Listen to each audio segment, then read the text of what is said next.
네, 투자의 핵심 전략입니다. 한국투자증권 이프렌드의 장용혁 팀장입니다. 어서 오세요. 네, 안녕하세요. 네, 먼저 해외 변수부터 살펴볼까요? 네, 어제도 제가 장 끝나고 나서 뭐 이제 해외 증시 개장을 했을 때, 뭐 저 개인적으로 굉장히 깜짝 놀랐었는데 국채 수익률이 난리가 났더라고요. 물론 어제 고점 찍고 나서 상당 부분 밀리는 모습을 보여서 그나마 다행이라고 얘기를 하고 싶습니다만 같이 한번 찝어보고 넘어가도록 하겠습니다. 제일 안전한 자산이 뭐가 있을까? 선진국 국채 부분을 빼고 계산할 수가 없거든요. 같이 한번 보죠. 우리가 심리적으로 독일 국채 10년물에서 1%를 본다라는 것은 생각지 않았을 거예요. 단기간에.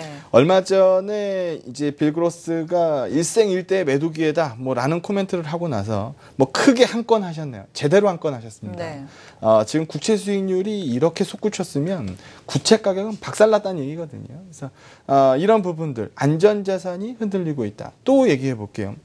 일본 10년물 금리 같은 경우에도 최근에 상승폭이 꽤 나옵니다. 일본 지금 빚 많죠. 양적 완화 굉장히 열심히 하고 있습니다. 지금 국채 수익률 올라가게 되면 일본 재정에도 문제가 생기거든요.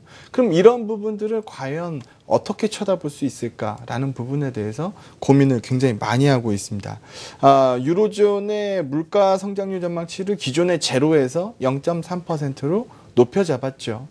물론 경기가 정상화될 거라는 기대감 때문에 국채 수익률이 오르고 있는 부분입니다만 안전자산의 대명사격인 선진국 국채 가격이 이렇게 흔들리는 부분에 대해서는 그럼 위험자산은 오죽하겠냐라는 부분들을 굉장히 생각 많이 하실 것 같습니다.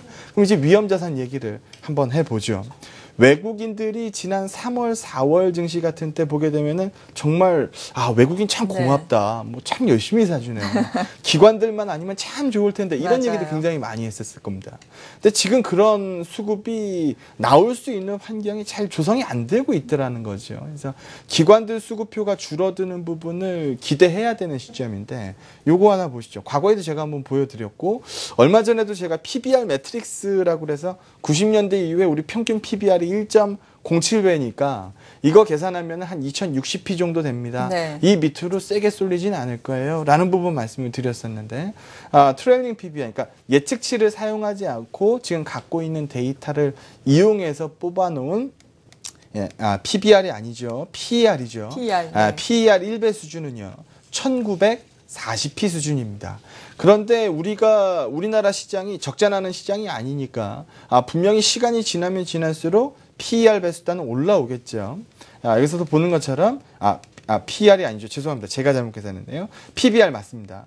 PBR 1배단이 2050p가 나오겠죠. 이거는 이제 우리 예측치를 사용한 PBR 1배단입니다. 앞에는 예측치를 사용하지 않고 지난 분기 기준으로 계산한 PBR 1배단이고요. 그러면은 뭐 예측치를 사용하고 사용하지 않고를 대충 절충을 시켜서 한 2000p 정도 잡을 수 있을 겁니다. 그럼 2000p 밑으로 세게 쏟아지지 않을 거다라는 부분에 대해서는 기존 시각을 유지할 필요는 있어 보이고요. 이 부분 얘기를 오늘 하고 싶은 건데 기관들 수급이 외국인들 수급이 예전 같지 않으면 결국은 남아있는 수급 주체가 두 개밖에 없으니까 우리 개인 투자자 아니면 기관 투자자들 쪽에서 수급이 두꺼워져야 됩니다. 근데 외국인에 비해서 기관 투자자들 수급이 못 믿었죠. 입맛이 짧다 보니까 뭐 며칠 전까지 매수하다 갑자기 매도로 변해버리고 뭐 이렇게 움직이는 경우에서 굉장히 많은데 이 표 한번 보시면은요. 아직 뭐 무르익었다라고 보긴 어렵습니다만 더 이상 주식형 펀드에서 유출이 되지 않더라. 일명 우리 투자자 여러분들 소위 시체말로 뭐 썩은 물 나갔다, 뭐 오랫동안 고여있던 뭐 매물대 나갔다라고 얘기들 많이 하시는데 그런 부분들이 상당 부분 연출되고 있다. 주식형 펀드의 설정액 60조 원 미치면은 바닥이다라고 얘기를 많이 하는데 지금 60조 원 수준에서 반등할 준비를 하고 있다. 그리고 또 반가운 소식은 이미 충분히 바구니를 비울 만큼 비워놓은 상황 아니냐. 그러면 외국인들 수급표가 안전자산이 저렇게 흔들리는 상황에서 뭐 우리 변동성 확대 부분도 이미 예견돼 있는 상황이기 때문에 갑자기 두꺼워지긴 어렵겠습니다만 열심히 팔던 기관들 수급표가 좀 줄어들 수도 있지 않겠느냐. 또 하나 빗대서 말씀드리면 ETF 연관된 증권 계정의 매도물이 굉장히 많았죠. 근데 이거는 이제까지 시장이 빠진다라는 논리에 입각했을 때 ETF를 청산하는 움직임이었고 예를 들어서 시장이 이제 올라갈 것 같다라는 컨센이 형성됐을 때, 그럼 이런 분위기가 나오게 되면 ETF, 레버리지에 대해서 매수물이 집행되게 됩니다. 그렇게 되면 증권사는 LP로서 매도가 체결이 되겠죠. 레버리지에 대해서 청산할 게 없는 겁니다. 레버리지를 청산하는 과정이 ETF, K200 ETF 매도하고 K200 구성 종목 매도하고 K200 지수 선물 매도해서 이 레버리지 ETF를 청산하는 구조를 갖고 있는데 지금 더 이상 그런 구조가 나오지 않을 것이다. 최근에 가장 강한 매도세가 증권 계정, 금융투자 계정이었거든요. 이런 부분들도 완화될 가능성이 크다. 그렇게 되면 못 믿었긴 하지만 외국인에 비해서 못 믿었긴 하지만 한번 뭐 수급 개선 쪽으로 기대해 봐야 되는 거 아니냐. 시장에 대해서 기대감을 조금 남겨놓은 상황이다라고 보시면 될 것 같습니다. 네. 그렇다면은 이 비워놓은 바구니를 이제는 채워야 되겠다라고 마음을 먹게 할 수 있는 트리거가 될 만한 상황들이 시장에서 나와야 할 텐데 그렇죠. 어떤 것들이 될까요? 네, 요즘 시장에서 싸다고 덥석 사지 말고 올라갈 때 삽시다라고 말씀 많이 드리고 그렇죠. 있는데 가장 가까운 모멘텀으로 제가 쳐다보고 있는 건 다음 주 금통입니다. 물론 선진국 국채 수익률이 저렇게 뭐 너를 뛰다 보니까 우리 어제 10년물 국채 수익률 같은 경우에도 굉장히 큰 폭으로 점프를 했어요. 네.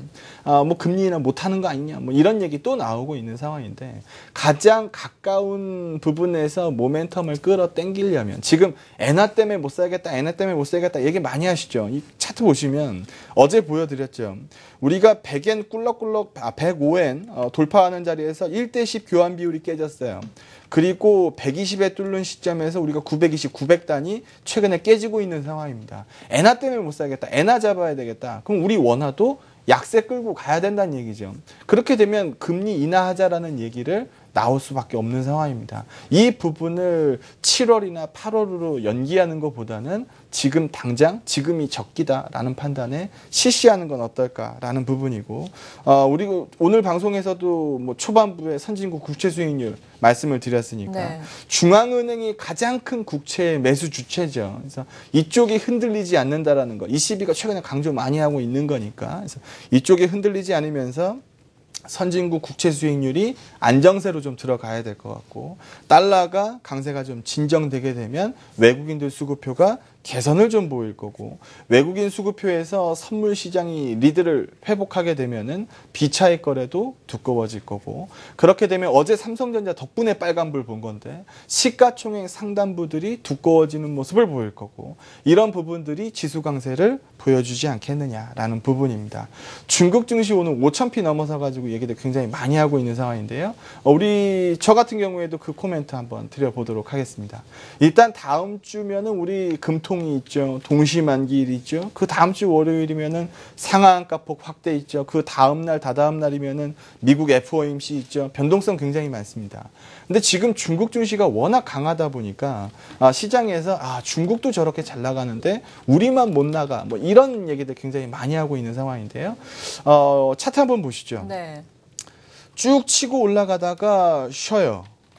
그리고 쭉 치고 올라가서 쉬어요.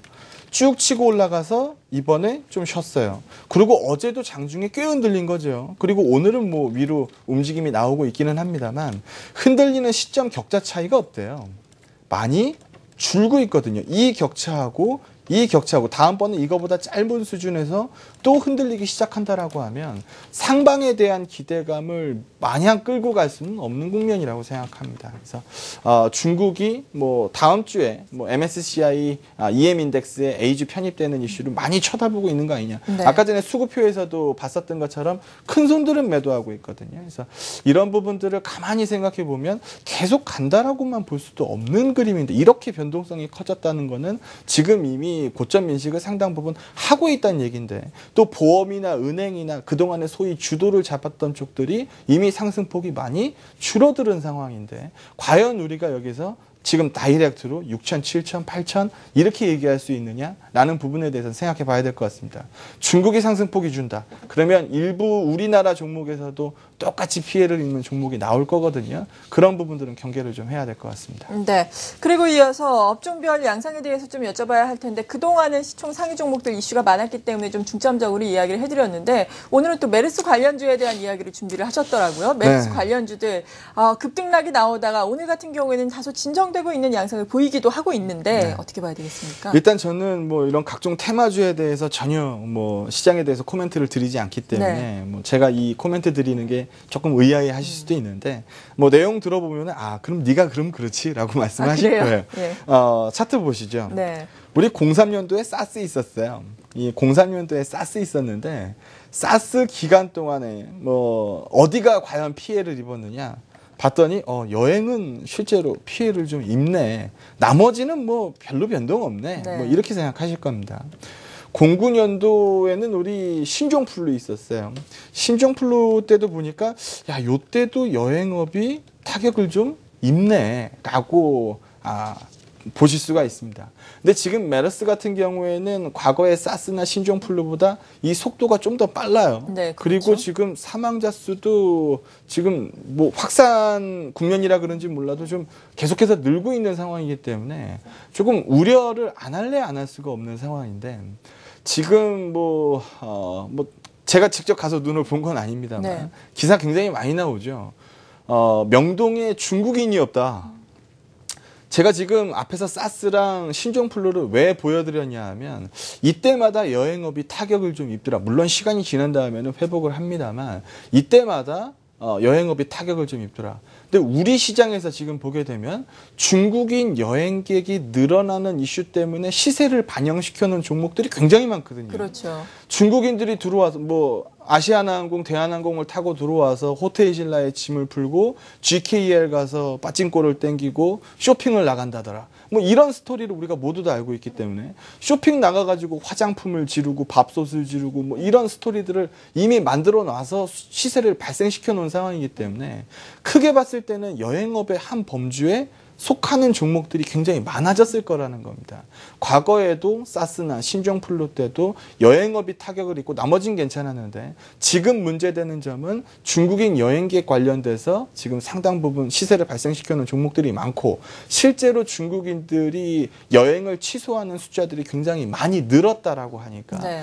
오늘 화장품 주식들이 상당 부분 또 약세 반영을 좀 하고 있는 것 같은데 대부분 이런 종목들도 공통점이 고밸류에이션이거든요. 그래서 종목을 좀 슬림화하는데 투자의 아이디어로 삼아보면 어떨까라는 생각이 오늘 메르스 이슈를 한번 말씀드려봤습니다. 네, 한국투자증권 이프렌드의 장용혁 팀장이었습니다. 감사합니다. 네, 고맙습니다.